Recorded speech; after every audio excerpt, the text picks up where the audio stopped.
केजरीवाल ने सुनाया फरमान, 3 दिन तक दिल्ली की रफ्तार पर लग जाएगा ब्रेक। कोरोना में हुए लॉकडाउन से फिर रूबरू होगी दिल्ली। सूनी हो जाएगी सड़कें और मॉल में नहीं दिखाई देगा कोई इंसान। भारत का दिल कहे जाने वाली दिल्ली की रफ्तार थमने जा रही है। कहा तो ये भी जाता है कि दिल्ली किसी के लिए भी नहीं थमती है। किसान आंदोलन तो आपको याद ही होगी, लेकिन दिल्ली तब भी नहीं थमी थी जब किसानों ने दिल्ली की सीमाओं को सील कर दिया था। दिल्ली तब भी नहीं थमी थी जब दिल्ली बाढ़ की चपेट में थी। कहा तो ये भी जाता है कि आपातकाल स्थिति में दिल्ली की स्पीड पर ब्रेक नहीं लगता। आपके मन में ये आ रहा होगा कि ऐसा क्या होने वाला है जो दिल्ली वालों के जीवन को थाम लेगी।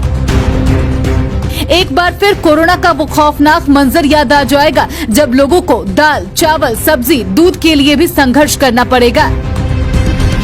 याद कीजिए उन लम्हों को जब आप सड़कों पर निकलने से पहले 2 बार सोचते थे कि कहीं ये जानलेवा बीमारी हमें न लग जाए। दिल्ली के लोग उस समय खौफ के साए में जीने को मजबूर थे। दिल्ली के लोग तब सहमे से नजर आते थे। ऐसा ही कुछ दिल्ली के लोग अब भी महसूस करने वाले हैं जब दिल्ली में सब कुछ थम जाएगा। ये 3 दिन ऐसे होंगे जब दिल्ली में मॉल से लेकर सड़कें तक सूनी हो जाएगी। स्कूल से लेकर ऑफिस तक बंद हो जाएंगे। ट्रक से लेकर बस तक सब पर लग जाएगा ब्रेक। दिल्ली के लोगों को अचानक कोरोना काल याद आ जाएगा। कोरोना काल की कड़वी यादों से एक बार फिर दिल्ली वालों को होना पड़ेगा रूबरू।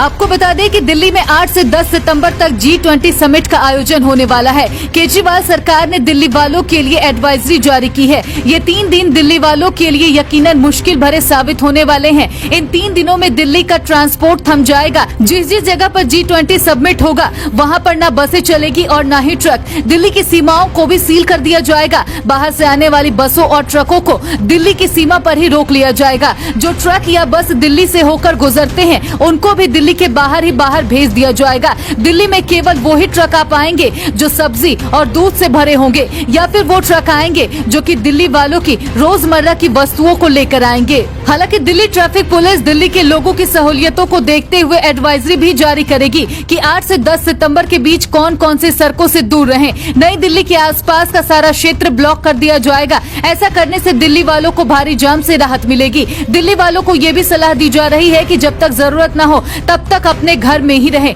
बहुत ज्यादा होने पर ही घरों से बाहर निकले। अगर बाहर निकलना भी पड़े तो मेट्रो को ही आने जाने का माध्यम बनाएं। ऐसा करने से दिल्ली वालों को भारी जाम से निजात मिलेगी। एयरपोर्ट जाने के लिए मेट्रो का ही सहारा ले, कैब आदि प्राइवेट वाहनों से दूर रहें।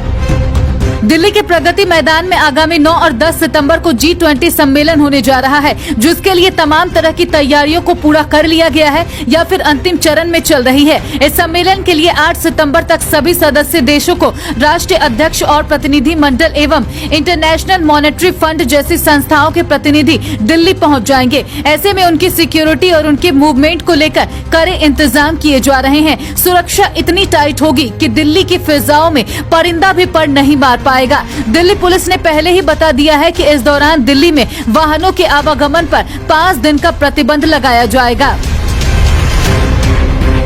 सूत्रों के मुताबिक 8 से 10 तक चलने वाले G20 समिट के दौरान शनिवार और रविवार पर रहे हैं। वहीं 7 को जन्माष्टमी है और ऐसे में ये योजना बनाई जा रही है कि 6 से ही पाबंदियां लागू की जाए, जो सोमवार तक जारी रहेगी। इसके लिए सोमवार को भी अवकाश घोषित किया जाएगा। इस दौरान दिल्ली के स्कूल, कॉलेज, संस्थाओं को बंद रखने की योजना है। वहीं प्राइवेट सेक्टर को वर्क फ्रॉम होम के लिए निर्देश दिए जाएंगे, जबकि मेडिकल इमरजेंसी सेवाओं को इस दौरान आवागमन में छूट रहेगी।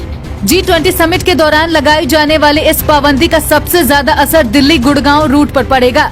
समिट के दौरान ये रूट आम लोगों के लिए पूरी तरह बंद किए जाने की योजना है। कारण 20 देशों के राष्ट्रीय अध्यक्ष और उनके सहयोगी दिल्ली NCR के 35 होटल में ठहरने वाले हैं, जिसमें गुरुग्राम के 12 होटल भी शामिल है, जिनकी हाई सिक्योरिटी अरेंजमेंट पहले से ही सेंट्रल फोर्सेस के हाथों में दे दी गई है। इस दौरान गुरुग्राम से दिल्ली आवाजाही के दौरान सुरक्षा या ट्रैफिक के मद्देनजर कोई लापरवाही न हो, इसलिए ये फैसला लिया जा रहा है। G20 समिट में अमेरिकी राष्ट्रपति जो बाइडेन, चीनी राष्ट्रपति शी जिनपिंग, कनाडा के प्राइम मिनिस्टर जस्टिन ट्रूडो और फ्रांसीसी राष्ट्रपति एमेनुअल मैक्रो समेत कई राष्ट्रीय अध्यक्ष और डिप्लोमेट्स हिस्सा लेंगे। इसमें अधिकतर 11 सितंबर को अपने अपने देशों के लिए उड़ान भरेंगे। राष्ट्रीय प्रतिनिधियों के समूह में हजारों लोग होंगे, जिस कारण राजधानी को ट्रैफिक मुक्त रखने की योजना पर काम किया जा रहा है। G20 की तैयारियों में कोई कमी न रह जाए, इसके लिए भारत सरकार के कई कैबिनेट मंत्री पैनी नजर रख रहे हैं। पीएम मोदी भी संबंधित मंत्रियों से वक्त वक्त पर मंत्रणा कर रहे हैं। आपको बता दें कि मोदी जी की वजह से ही भारत को G20 समिट की मेजबानी मिल पाई है। पीएम मोदी की विदेश नीति की पूरी दुनिया कायल है। बाइडेन से लेकर पुतिन तक उनके मुरीद है। कनाडा से लेकर इंग्लैंड तक, ऑस्ट्रेलिया से लेकर फ्रांस तक के लोग की दीवानगी मोदी के लिए देखती ही बनती है। ब्यूरो रिपोर्ट, खबर इंडिया।